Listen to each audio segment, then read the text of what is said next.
A vertical hole is drilled to a depth below freshwater aquifers. Drilling mud pumped into the borehole cools and lubricates the bit and helps wash cuttings to the surface.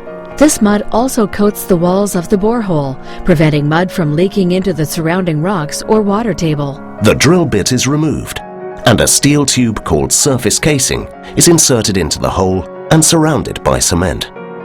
This permanently shields the aquifer from contamination by drilling fluids or produced gas. Vertical drilling continues until a few hundred meters above the reservoir.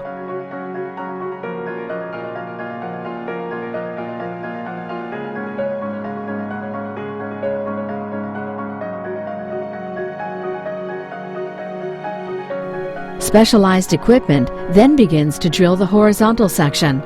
This is called the kickoff point. Sensors in the drilling tool track the course of the borehole and may also gather information about the rocks being drilled through. Once the well reaches its target, the drill bit and drill pipes are removed. Steel production casing is fitted and cement is pumped into the space between the casing and the borehole, called the annulus. This fixes the casing and prevents unwanted leaks from the well.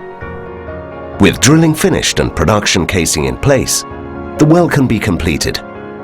This prepares the well for producing gas. A perforating gun attached to a cable is placed down the well, and an electrical signal triggers explosive charges, creating holes in the production casing and nearby parts of the shale formation.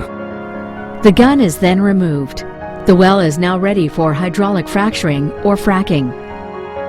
Millions of liters of pressurized liquid is pumped down the well, causing the shale to fracture. Breaking up the rock in this way increases its permeability, allowing gas to flow through it.